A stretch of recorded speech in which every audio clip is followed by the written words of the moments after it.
In 2018, actor John Krasinski showed the world his directing chops with the release of A Quiet Place, a horror film revolving around a family in post-apocalyptic America that has been taken over by monsters with ultra-sensitive hearing. Krasinski enlisted his real-life wife, Emily Blunt, to play the pregnant mother of the family, along with, in an inspired piece of casting, deaf actress Millicent Simmonds to play the family's deaf daughter. After a buzzy marketing campaign, the film was released to massive critical and commercial success. This was quite a shock for the vast majority, as most didn't think Jim from The Office would have such a masterful command over the genre. He'd had some directing experience under his belt with a few episodes of The Office and a little-seen indie film called The Hollars, but nothing to suggest he would be quite so adept at crafting a big-budget horror smash hit. Paramount quickly moved to capitalize on his success and released the film in March 2020. No, just kidding. The sequel, A Quiet Place Part 2, indeed had its world premiere in 2020, but it wouldn't be until May 2021, more than a year later, due to a thing called COVID-19, that A Quiet Place Part 2 would finally receive its proper theatrical release. This direct follow-up focuses on the surviving members of the family as they escape their farm and attempt to find safety and shelter elsewhere. The sequel was given an expanded budget, and Krasinski used it to flesh out the ravaged world with more enigmatic characters and haunting locations. That larger budget paid off in spades as the film did gangbuster business, setting pandemic opening weekend records, and doing so injected life into the struggling movie theater business. Paramount cashed in on this success further by not only greenlighting a third film, but also a spin-off, A Quiet Place Day 1, set to release about a year apart. But before we finally arrive at A Quiet Place Part 3, we have to find out which is the superior film, the original or the sequel. Get ready for a very quiet face-off.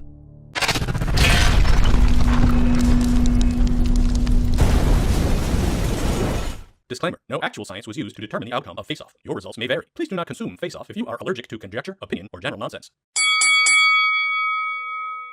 Round 1. Opening. The first film opens in an already destroyed small town as we witness a family scrounging for medicine and supplies. The noisy objects, such as a bag of chips, have been left untouched, and the characters walk around deadly quiet, careful to avoid leaves and debris on the floor. This sequence does a tremendous job at setting up the tension immediately and telling the audience one crucial thing: noise is bad. The youngest child didn't quite get the memo as he attempts to play with the toy before it is taken away for his own protection. As the family departs the town, they walk along a path of sand which softens their footsteps, explaining how they get around in the world without making noise.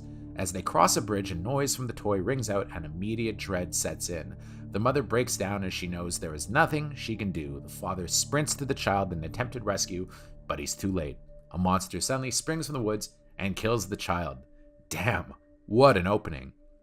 Part 2 opens with a flashback to the family on the day that the monsters, now confirmed to be aliens, began their merciless invasion. The chaos that ensues is overwhelming as each family member tries to run for their lives, including a jaw-dropping long take in the car as they then try to escape the town center. After that, the sequel picks up where the first film left off. The family knows how to kill the monsters now, but they are on the run as their farm is no longer safe. The mother sets off a sound alarm, forcing them to flee quietly, but not before the eldest son steps right into a bear trap. Ouch!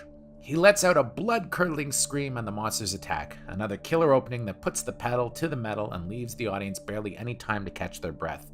The two openings set up their respective films well, one with a slow dread that explodes into a devastating loss, and the other that expands the world by giving a backstory before a brutal turn of events. Hold in your screams, folks, because this round is a draw. Round 2. Characters. The first Quiet Place film closely centers on the Abbott family's daily lives and how they survive in this hostile world. In fact, there are no other speaking roles for anyone not in the family, unless you count one suicidal old man yelling. The father, Lee, played by the director himself, John Krasinski, is a survivalist, a man constantly trying to protect his family day in, day out. The pregnant mother, Evelyn, played by Blunt, does her best to prepare for the impending arrival and keeps the family in harmony. The eldest deaf daughter, Regan, is a headstrong teen and feels guilty over the death of her youngest brother. The elder son, Marcus, on the other hand, lives in a constant state of fear, even as his father tries to show him how to live safely in this world. Regan clashes with her dad because she feels like she's being coddled in all his attempts to protect her. and Lee's death in the third act, reaffirming his love and trust of her, is probably the most affecting character moment in either film. Part 2 is the remaining Abbott family interacting with other survivors, and the audience learns how they've survived as well. The most notable new character in the film is Emmett, played by Cillian Murphy, an old friend of Lee's who's now on his own after his children are killed by the aliens and his wife dies from a long illness. He is hardened by this loss and has effectively given up on the idea of humanity's survival. At first, he refuses to help the Abbotts in any way. He reluctantly follows Regan on her mission to find the survivors on the island, and eventually her determination restores some amount of faith in him about the world's chances of survival. Emmett is a very strong character and a terrific addition to the story, but where the first film has the advantage here is Lee and the relationships he has with each of his family members. His loss is felt dearly throughout Part 2, so we gotta give it to A Quiet Place. Round 3. World building. The world of the film is established from the get-go in the original. Sound is bad, and there are monsters who will kill anything that they hear. There are some great touches to the world that demonstrate what it's truly like to live without sound. The previously mentioned noisy food containers left untouched in the stores, the minor details of using lettuce boats as plates and eating with their hands to avoid clanging utensils. A nearby waterfall which drowns out noise also indirectly explains how Evelyn and Lee were able to get pregnant. The use of string lights to communicate from afar, which is most memorably employed in the grueling birth scene, is another one such touch. It's subtleties like this that make the world feel lived in and real. It's not all as sleek as that, though. There is the infamous whiteboard that just smacks the audience with blunt exposition, or a newspaper clipping that exclaims, "It's sound!" Where were they printing and distributing newspapers? A notoriously noisy process during the invasion. Part 2, on the flip side, develops the world in very smart ways, like introducing the community living on the island, which exposes another weakness of the aliens: they can't swim. We're also treated to see how other people survive, like Emmett in his factory and the noise traps he set up. The ending of the film also sets up a world that can now fight back against the aliens, hopefully something which will be explored further in the upcoming Part 3. However, for this round, we gotta hand it to A Quiet Place Part 2. If we missed anything, tell us in the comments, and don't forget to subscribe to our channel. Just make sure to do it very quietly. Round 4. Horror. Both films are obviously chock full of horror elements, long moments of dread, intense jump scares, and seemingly unbeatable deadly aliens.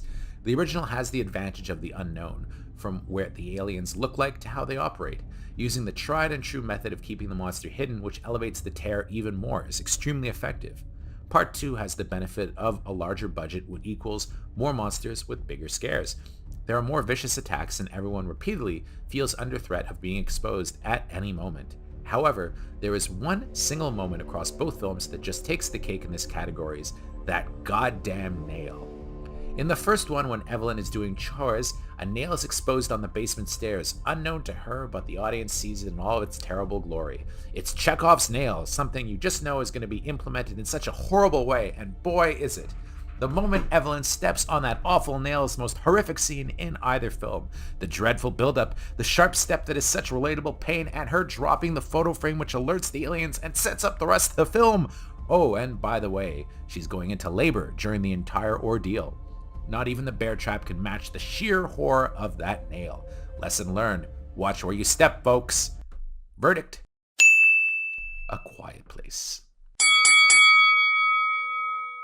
Round 5. Action. Like Alien and Aliens before, the first film hones in on the smaller scale scares, tight spaces, hidden monsters, tension building, whereas Part 2 focuses on the bigger stakes, a more level playing field, and explosive thrills. That's not to say Part 1 doesn't have action, it just means that the survival feels more dire in this case. For example, when Regan and Marcus fall into the silo, the character takes the opportunity for a relentless attack. It's only when Regan uses her cochlear implant that the creature is forced to retreat. The retreat doesn't last long, though. Once Lee rescues them, it's back on the attack, and it's here that Lee meets his end. The action in the original is much more of a massacre than an even fight. It's all about survival, and once Evelyn starts to go into labor, the film is non-stop survival mode to fend off the creatures surrounding the farm. Part 2, however, does go more heavy on the action, and this time the threat is not only the monsters, but also other people. When Regan and Emmett stumble upon a group of deranged bandits led by a barely recognizable Scoot McNairy, they have to fight for their lives from both them and the monsters. Part 2 also has the benefit of a good shotgun. Evelyn knows how to use it properly now that their weakness is uncovered, and it leads to some great shots from her throughout the film. It's not all about guns either. At the end, Regan gets a heroic moment by impaling a creature with a rod and killing it herself. While it's visceral and hopeful at the same time, it's also a great bit of action as well, and a wonderful character culmination moment for Regan. Part 1 may take the horror round, but concedes this one to Part 2 for having more room to focus on all-out action. Verdict: A Quiet Place 2. Round 6. Ending. The first film ends with Regan realizing she can use her cochlear implants to weaken the creatures, and she immediately does so by slamming it onto an amp. The creature's soft inner mouth is exposed and rendered helpless from Evelyn's shotgun blast. We end with 2 more creatures closing in on the family, but now instead of dread, we have hope that our heroes can obtain the upper hand. Even though they've lost their protector and the head of the family, they have the skills to keep on fighting. Part 2 ends with the island massacre as Regan attempts to reach the radio tower to broadcast the high-pitched implant signal. Simultaneously, Marcus is hiding from the creature with his new baby brother and Evelyn.